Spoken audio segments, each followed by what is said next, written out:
New Hope TV, your encounter with God. Hallelujah. If someone were to make a will, how many of you would like an inheritance? Nobody? No? If someone were to make a will, how many of you would like an inheritance from that will? Amen. Yes, the Word of God very clearly says that the Word of God that God has given us, the promises of God, was a will which came into effect with the death of the testator, and that is our Lord Jesus Christ. When He died on the cross at Calvary, the will became effective. Are you with me? Every promise that God promised became effective at the death of the testator, and that is Jesus Christ. Hallelujah, my dear brothers. So we need to understand one thing, that there are two types of inheritances. There is the worldly inheritance of land, buildings, businesses, maybe even money and jewelry. But there is something which is greater than that, spiritual inheritance. The spiritual inheritance which will not only sustain you in your life here, but it will carry through to your eternal life. That's something which you will be able to take with you, the spiritual inheritance that God gives.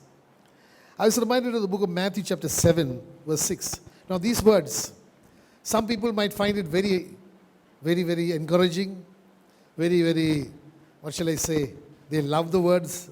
Others might find edarcha. Oh, what is this? And I just want to take you to the book of Matthew chapter 7, verse 6. Jesus very clearly says, what is given is the same, but it all depends upon how one values what is given. Let us assume that, my dear sisters, you were given a necklace of pearls. How would anyone refuse it? Someone gave you a necklace of pearls. Will you refuse it? Will you refuse it?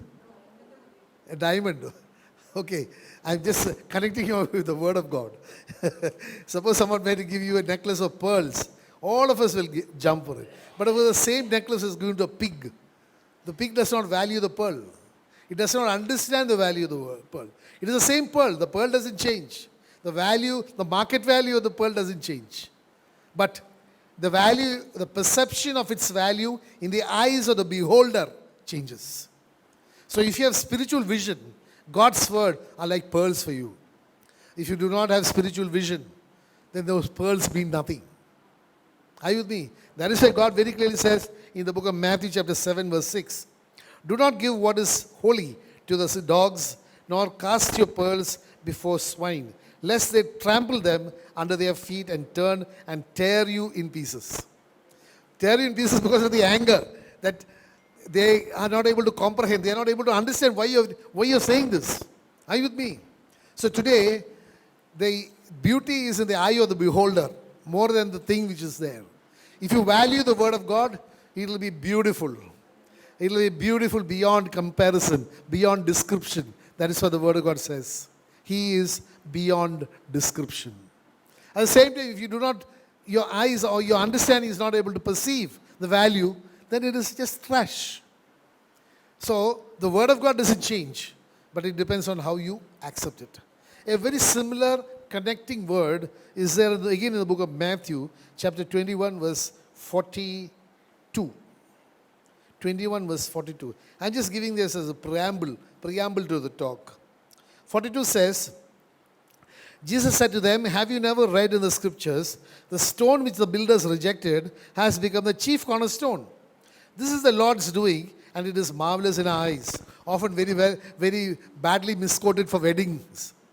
For weddings, they write the second part of the scripture, saying that, the boy and the girl coming together was the Lord's doing, and it is marvelous in our eyes. Definitely, it is the Lord's doing, and it is marvelous. But to quote it along with this is a misquoting, because it is relating to the latter. The earlier part of the scripture, it says, the stone which the builders rejected has become the chief cornerstone. And that is about Jesus. Jesus becoming the chief cornerstone of your life. And that is marvelous. And it is the Lord's doing. Amen. So, such a stone, now let's see, verse 44. And whoever falls on this stone will be broken. But on whomever it falls, it will grind him to powder. So here again, two aspects are there. If on this beautiful cornerstone, you are able to bow down before the stone and worship the stone. When you're falling down before the stone, then what does it say? That you'll be broken, because you'll know that because God likes a contrite, broken heart. And because of the love and the awesome thing that the Lord has done for you, you will just break down there with love for the Lord. But if you reject the stone, then the stone will fall on you, and it says it will crush you to pieces. So again, the stone is the same thing. The stone doesn't change, but it all depends on your attitude to the stone. If you come to the stone with reverential love and fear, it will be a blessing. If you reject the stone, it will definitely fall on you and it will crush you to pieces. So today I urge you, the words that you're going to hear, please receive it with a expectant faith in God's word, because God's word will never change. And talking of the inheritance, let's go to the inheritance. Hallelujah. Again, please listen carefully. If you receive it in the Spirit, then there will be a blessing for it. But if you want to see only physical, temporal, worldly inheritance, then this is not for you. The Word of God says in the book of Deuteronomy chapter 10, verse 8, at that time the Lord separated the tribe of Levi to three things. Levi is separated for three things. You need to understand. When God chooses you, it is for some purpose. He never chooses you at random, not knowing why He chose. And then He doesn't say, oh, having chosen these guys, we have to give them some work. No. He chooses each one of us for a particular work or ministry. Now it says, at that time the Lord separated the tribe of Levi to, one, bear the ark of the covenant of the Lord. That is to lift up the name of Jesus and carry Him. Are you with me? How many of you would like to carry the name of Jesus? Today I want to tell you that is the most precious. Even a donkey was blessed because it carried Jesus into Jerusalem. I want to tell you, my dear brothers and sisters, there is no greater thing that you can do than carry the Ark of the Covenant. Then now it is carry the presence of God with you. Two, what is it? To stand before the Lord and minister to Him. My dear brothers, I want to tell you something. There is no greater thing that you could ever do in your life than to minister to God. Are you with me? That is fulfilling the purpose of your call. Because the Word of God says in the book of Revelations that God by His blood has redeemed each one of us so that you and I will become kings and priests for Him. So the second purpose why He chose the tribe of Levi is to minister to Him. And the third, to bless His name to this day. Bless His name is to praise Him. Are you with me? To praise Him. Praising His name. So one is to carry the presence of God, the other is to minister to God, and the other thing is to praise the Lord. My dear brothers, this is the calling of the priesthood of Levi. Are you with me? So then the verse 9 says, now you will think, okay, now these people are so what shall I say, blessed by God. God has chosen them as His very own, so they will get a double blessing, a double portion of the land. Hello? They will get a double portion of the land. But next verse says something totally different. If you look in the worldly sense, they will get, God has chosen me and now He's let me down. Many people are that way. You give your life to Jesus and then you look at the temporal things that God or happens in your life and you tend to tell yourself, my God, I've done so much for the Lord. And then look at me. I am here. Look at all the people who have done nothing for the Lord. They are in such high positions. They are so financially so much well off. Or otherwise, in society, they are doing so well. And here am I, who gave my life to Jesus. And here am I just struggling. Are you with me? So you need to have a spiritual eyes open. Your assessment must be on the spiritual yardstick. Hello, there are different yardsticks, the spiritual benchmarks. So verse 9 of Deuteronomy 10 says, therefore, you must understand God is a righteous God. How many of you believe that? That God is a righteous God. Therefore, because He called them and He gave them this particular, the most precious ministry, precious work for Him to do. Therefore, Levi has no portion, nor inheritance with his brethren. Hallelujah. The Lord is his inheritance, just as the Lord your God promised him. So you need to understand, God did not give the tribe of Levi a physical inheritance, but God gave them a spiritual inheritance. Said, the Lord Jehovah is your inheritance. Are you with me? This is something which you and I need to, as believers, need to understand. That our inheritance is not measured in worldly wealth or worldly, whatever the world considers. Whatever in the time of Paul, in the book of Philippians, chapter 3, but Paul considered as something really worth holding on to. But then when he knew that his inheritance is in the Lord Jesus and a knowledge about Jesus Christ, he considered to treat as rubbish all the other inheritance that he had, and he wanted to hold on to Jesus.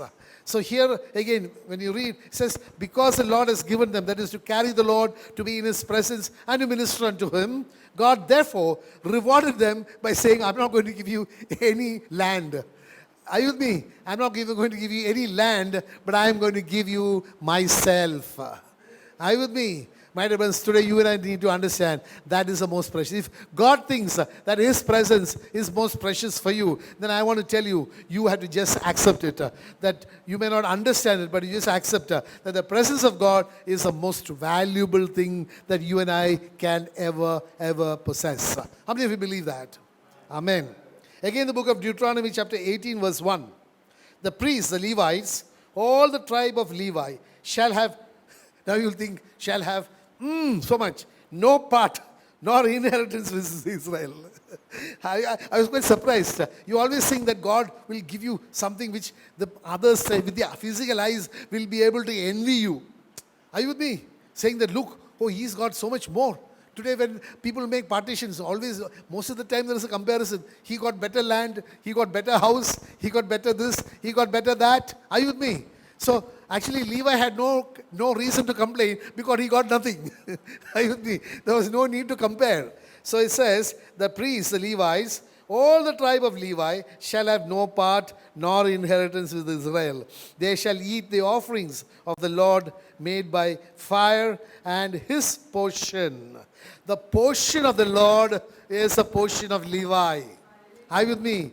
The Lord says, heaven is my throne and the earth is my footstool. In which case, your authority as a Levite, as a priest to God, is extending from the heavens unto the earth. Because he says, I am seated in the heavenlies, far above every principality and power, and every dominion and might, and every name that is named, not only in this age, but the age to come. And if you are a Levi, then your portion is, Ephesians 2:6 says, and we are also seated in the heavenlies. So your portion is the Lord's. Are you with me? Your portion, if you serve the Lord, if you are a Levi, then your portion is with the Lord. And next verse says, therefore they shall have no inheritance among the brethren. The Lord is their inheritance, as he said to them. So today we should look at that heavenly inheritance, not the physical inheritance or the wealth of the world, which the Lord has said very clearly is reserved for destruction. But there is something that cannot be destroyed. That is the Lord's inheritance, can never be destroyed. It is of the spiritual realm. Hallelujah. Again, the book of Luke chapter 16, verse 25. But Abraham said, that is to the rich man, son, remember that in your lifetime you received your good things, and likewise Lazarus evil things. But now he is comforted and you are tormented. You need to understand, this is a message for someone who is grudging and cursing the Lord. Lord, why have you done all this to me? I've been so faithful, but you have never rewarded me. My dear brothers and sisters, I want to tell you, the reward that the Lord wants to give you is a spiritual, supernatural, marvelous reward. Are you with me? Because sometimes, very often people think that the whole world, the whole existence, their whole thing about their creation is ending with this world. Are you with me? Ending with this world. And therefore, every blessing they can only relate in the physical realm. What the eyes can see, ears can hear people praising them. Are you with me? Or the enjoyment of the heart. Those are the things they feel is a reward that comes from God. I'm sure, if there was a playing back, not a fast forward, a playing back, a rewind. And then Abraham asked the rich man, now look, would you like to exchange the place with Lazarus? I'm sure he would have said, having experienced the torment in Hades, he would have definitely said, yes, I don't mind exchanging the place with Lazarus. Are you with me? Are you with me? Because God says, in this world you had a good time. But now is your bad time. So if you are going through a bad time, my dear brothers and sisters, I'm not saying that you should thank the Lord, but I can assure you that you will have a good time if you bear the bad time with confidence that all things work together for the good of those who love God and those who are called according to His purpose. If you believe in that, and if you live a life of trust, then whatever be your circumstance here, whether it's good or bad, I can tell you there is something great kept for you. Hallelujah. Because very clear, there's an exchange. You had a good time here, the rich man had a good time here, now he is suffering. Lazarus had a very bad time, now he is just enjoying in the bosom of Abraham. This is what you need to understand. So don't compare things which are transitionary or temporary in nature. Don't consider that at all. Whether it's good or bad, just forget it. The Lord will not, everything that happens to your life, in your life, is because God permitted it. Are you with me? And God is a good God. He knows what is the best for you. And therefore, if you are willing to accept what God has given with patience, with still loving the Lord, like Job said, God gave, God took away, praise the Lord. If you have that attitude, I can tell you there is a great heavenly reward kept for you. A great reward for eternal life kept for you. So we must look at the inheritance, which is not temporary. You should have to look at the inheritance, which is spiritual and everlasting nature. Again, the book of Hebrews chapter 12, verse 15 says, looking carefully lest anyone fall short of the grace of God, lest any root of bitterness springing up cause trouble, and by this many become defiled, lest there be any fornicator or profane, that is, profane means godless, wicked person, like Esau, who for a morsel of food sold his birthright. For you know that afterward, when he wanted to inherit the blessing, he was rejected, for he found no place for repentance, though he sought it diligently with tears. This is about Esau. We all know the story of Esau. How, he is an elder son, and according to the tradition that time, he was entitled to a double portion of the blessings. And he, of course, was able to only relate the blessing to a temporal thing. And therefore, he had the audacity to compare his blessing to a morsel of food. It is spiritual blindness. Are you with me? Even, I wouldn't say spiritual blindness, it's worldly blindness. Are you with me? His whole blessing, he was equating it to a morsel of food. So it says very clearly that lest there be any fornicator or profane person like Esau, who for a morsel of food sold his birthright. Today I want to tell you, what is your birthright? Birthright is your inheritance, right? When you're born into a particular family under normal circumstance, your birthright is the inheritance of whatever the parents had. So your birthright is the inheritance. As far as, if you look at it in the spiritual realm, your birthright is the inheritance of Jesus. Because the Word of God says in the book of Romans chapter 8 that we are co-heirs with Christ. Are you with me? That is your inheritance. Now, would you want to trade that for a morsel of food? Let us say morsel of food is something which is something to satisfy your flesh. Are you with me? The lust of the flesh. Would you even compare it with? God says, what does it profit a man if he gains the whole world but suffers a loss of his own soul? So this is a trade-off that Esau made. He traded his inheritance for that morsel of food. Today many people, my dear brothers and sisters, are trading their eternal inheritance for some worldly benefit here. Benefit could be in terms of finances. It could be in terms of name in society. Are you with me? It could be inherited or influence in society. Something of a worldly nature. They are willing to trade it for the spiritual inheritance. And God says, such people, God says, he's a fornicator. A fornicator is what? An adulterer. Are you with me? Adulterer who commits adultery. It's like this. It is spiritual adultery. When Jesus paid his blood as price to win you, to save you from Satan, from death, from Hades. Are you with me? From hell. And you are rejecting that Jesus for something of a worldly nature. You are a fornicator. Because Jesus paid the price. Like, you know something, in the old covenant, when you look, there is something called bride money. Hello, it is only now in Kerala and all you have got dowry. The other way, bride has to pay money, husband money. Let's put it, look at the biblical times. There was what is called bride money. So Jesus paid the bride money of his blood. Are you with me? Jesus paid the bride money with his blood. And then here is a bride fornicating with the world. That is why God's word says in the book of James chapter 4:4 that if you are a friend of the world, you are an enemy of God. Are you with me? That is why again it says in the book of Hosea chapter 4 verse 5, it says that you have a spirit of harlotry in you. Spirit of harlotry has overcome. Are you with me? Has captivated you. This is what something you and I need to understand. That God is so concerned about you. And if you treat that price paid to win you over from, or rather to purchase you from the hands and clutches of death, you consider it as something which I can trade for a bowl of food or trade for something worldly, then the attitude of God to you changes. He says that you are a fornicator and you are a perverse person and I will have nothing to do with you. Are you with me? You will get thrown out. Hallelujah. Again, you know, when you read the actual, this is the book of Hebrews is just talking about what happened to Esau. But let's go to the book of Genesis. Chapter 25 verse 29 onwards it says, now Jacob cooked a stew and Esau came from the field and he was weary. And Esau said to Jacob, please feed me with that same red stew, for I am weary.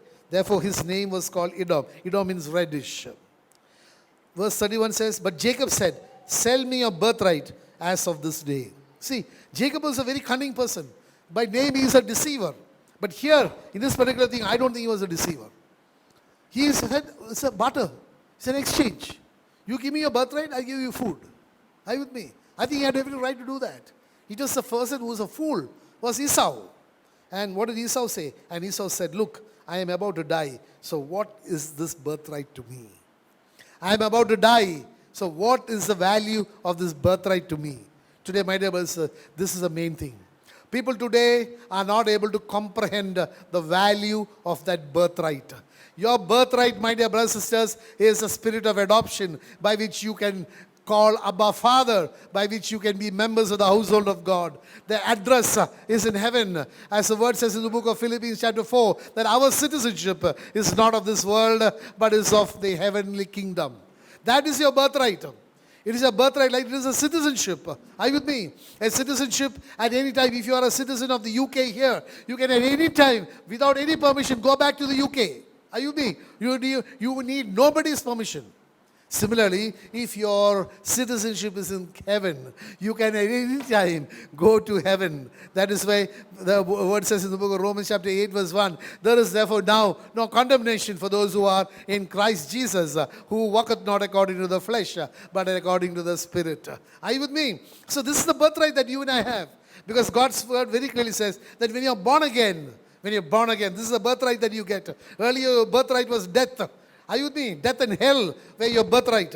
Because you had to go to your kingdom. That is the kingdom of heaven. No, kingdom of hell. Are you with me? Kingdom of darkness. That is where you belonged. But because you died to that kingdom, you chose to die. And therefore, Jesus gave you new life. That is why book of Romans chapter 8 very clearly says that you do not now have a spirit of fear, but you now have a spirit of adoption by which you cry out, Abba, Father.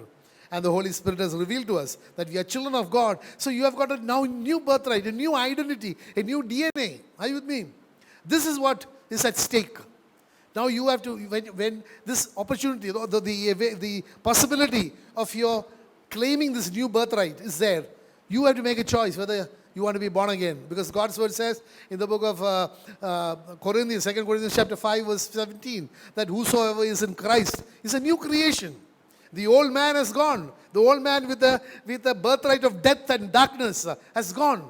And a new man with a birthright of light and eternal life has come into existence in the nature of Jesus Christ. Are you with me? This is what people are trading. Are you with me? Knowingly or unknowingly, they are trading. They are valuing. Today, if I do this, society will reject me. People will ostracize me. I might lose some sort of financial losses may be there. Are you with me? I might lose a lot of other things. I might lose friends. A lot of people are so worried about friends. Are you with me? I might lose my standing in society. All these things are evaluated and traded with your eternal life. Are you with me? Just like Esau, he decided, I'm hungry, I'm weary, I'm about to die. Now what do? Okay, I will give up my birthright and eat that meal. Satisfy my flesh. Are you with me? Today, my dear brothers and sisters, I want to tell you, it is not worth it. It is not worth it. Whatever benefit or advantage you get by not loving Jesus, not living a life of obedience to His word, and whatever be the consequences, it is not worth it. Not accepting Jesus. Rejecting your birthright. Because your birthright starts with the blood by which you are redeemed. Are you with me? Hallelujah. That is why you need to understand. The born again is so important that you have to be born again. You have to be born again a new person. New values. Are you with me? New value systems. What is now? Your whole thing changes.